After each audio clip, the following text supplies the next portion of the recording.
장애인 문화복지신문 제247호 제10면 기사입니다. 양주시 정신건강복지센터 양주시 장애인 종합복지관, 중증장애인 통합지원을 위한 업무 협약. 양주시 정신건강복지센터 센터장 윤성구는 지난 6일 지역사회 중증장애인들의 인식 개선과 통합적인 지원을 위해 양주시 장애인복지관 관장 김정희과 업무 협약을 체결했다. 이날 협약식에는 윤성구 센터장과 김정희 관장, 기관 관계자 등 5명이 참석한 가운데 정신장애인의 인식 개선을 비롯해 다양한 프로그램 협력과 직업재활 사업에 관련된 정보를 공유하는 등 연계 서비스를 추진할 계획이다. 윤성구 센터장은 이번 업무 협약을 통해 정신장애인이 지역사회에서 소외되지 않도록 인식 개선과 사회 재진입 지원에 적극 협력하겠다며 돌봄이 필요한 중증장애인들이 필요한 복지 서비스를 지원받을 수 있도록 더욱 노력하겠다고 말했다. 김정희 관장은 이번 업무 협약으로 관내 취약계층을 위한 건강의료 안전망을 구축에 한 걸음 더 가까워졌다며 장애 여부를 떠나 지역 내 모든 주민이 복지관을 이용할 수 있도록 최선을 다하겠다고 말했다. 양주시 어린이보호구역 불법주 정차 주민신고제 시행. 양주시 시장 이성호는 초등학교 정문 앞 불법 주정차로 인한 안전사고 예방을 위해 어린이보호구역 내 불법주 정차 주민신고제를 시행한다고 밝혔다. 어린이보호구역 주민신고제는 초등학교 정문 앞 도로에 불법주 정차된 차량을 안전신문고 앱에서 신고하게 되면 과태료를 부과하는 제도로 7월 한 달간 계도 기간을 거쳐 8월부터 과태료가 부과된다. 적용시간은 평일 오전 8시부터 오후 8시까지로 토 일요일과 공휴일은 제외된다. 위반 시 과태료는 일반 과태료의 2배로 승용차 기준 8만원, 승합차 기준 9만원이다. 한편 불법주 정차 주민신고제는 행정안전부 주관으로 지난해부터 시행되고 있으며 인도, 횡단보도, 버스 정류장, 교차로 모퉁이, 소화전 옆에 주정차한 차량을 안전신문고, 생활불편신고 앱을 통해 20시간 신고할 수 있다. 이성호 시장은 이번 제도는 지난 3월 민식이법 시행에 따라 어린이보호구역 내 교통사고 예방과 안전한 보행환경 조성을 위해 실시하는 만큼 시민들의 많은 관심과 협조 당부드린다고 전했다. 단월면 지역사회보장협의체 2020년 힐링하우스 사랑나눔 햇감자 전달. 양평군 단월면 지역사회보장협의체 위원장 정인희 은 단월면의 명물 힐링하우스 농장에서 지난 3일에 사랑나눔의 감자 캐기 행사를 실시했다. 이날 행사는 지역의 어려운 이웃을 돕기 위한 사랑으로 직접 밭을 일구고 정성스레 가꾼 것으로 이른 아침부터 사랑의 구슬땀을 흘려 더욱 의미가 크다.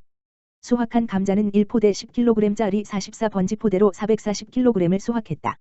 코로나-19로 어려움을 겪고 있는 독거노인, 저소득 취약계층 등 어려운 가정에 전달할 예정이며 힐링하우스 농장에 식재된 고구마는 돌아오는 10월에 수확해 나눔을 이어갈 것이다. 앞으로 감자를 수확한 힐링하우스의 농장에는 김장용 배추와 물을 심어 주위의 복지사각지대에 있는 어려운 이웃을 도울 계획이다. 단월면 지역사회보장협의체 위원장 정인희에서는 나눔의 실천으로 자원봉사에 참여하신 분들의 마음과 뜻을 되새겨 복지사각지대 해소와 어려운 이웃을 돌보는 일에 더욱 적극적으로 정진할 것이라고 말했다. 조선행 단월면장은 강렬한 태양처럼 뜨거운 사랑의 봉사정신을 보여주신 단월면 지역사회보장협의체 위원님들께 감사의 인사를 드리며 따뜻한 사랑 나눔 문화로 확산될 것이라며 격려했다. 양평군 경기도형 아동돌봄공동체 휴먼빌 아사모 출범.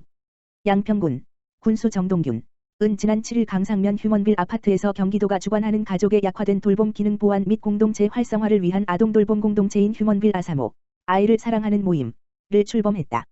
경기도형 아동돌봄 공동체는 지역 주민들이 주체가 되어 공동체를 형성해 지역 공동체 자원 활용을 통한 지역 마을 맞춤형 함께 돌봄을 실천함으로써 가족의 약화된 돌봄 기능 보완 및 지역 유대 관계 활성화를 목표로 하는 사업이다. 경기도 22개 시군에서 41개 공동체가 응모해 서류 심사 및 현장 확인을 거쳐 14개 시군 20개 공동체가 선정됐다. 그중 양평군은 휴먼빌 아사모와 강화 행복쉼터가 당당히 선정 공동체에 그 이름을 올렸다.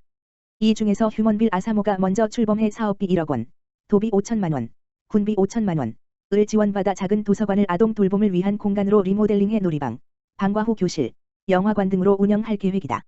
정동균 양평군수는 미래의 주역들인 아동들을 위해 휴먼빌 아사모가 공동체 의식을 바탕으로 지역 아동들을 미래의 탄탄한 양평 공동체 구성원으로 키워나가는 데 이바지할 것이다 라고 말했다.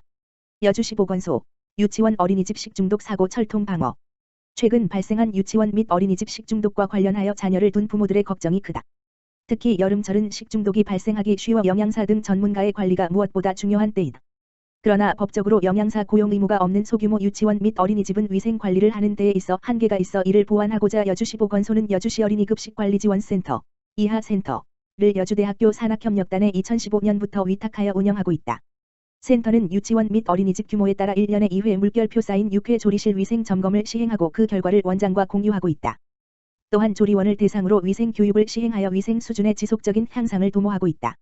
특히 최근 발생한 식중독 사고와 관련하여 박옥진 여주시 어린이급식관리지원센터장은 여주시 보건소의 전폭적인 지원과 센터 직원들의 헌신적인 노력으로 2019년도 식품의약품안전처 운영성과 평가에서 만점을 획득하였다.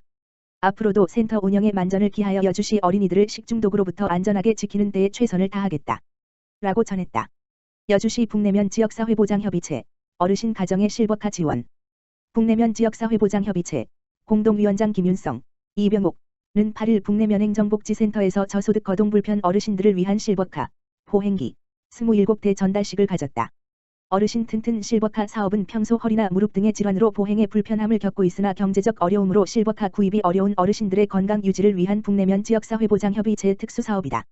북내면 지역사회보장협의체 민간위원장, 이병옥, 은 지역의 어려운 이웃들과 따뜻한 온정을 나눌 수 있게 되어 기쁘게 생각하며 앞으로도 지역 특성에 맞는 사업을 발굴하여 지원하는 데 더욱 노력하겠다고 밝혔다. 김윤성 북내면장은 거동이 불편한 어르신의 다리가 될 수 있는 실버카를 전달하게 되어 마음이 따뜻하다. 앞으로도 관내 소외계층에 대한 나눔과 사랑이 끊이지 않는 북내면을 만들어 가겠다. 고 전했다.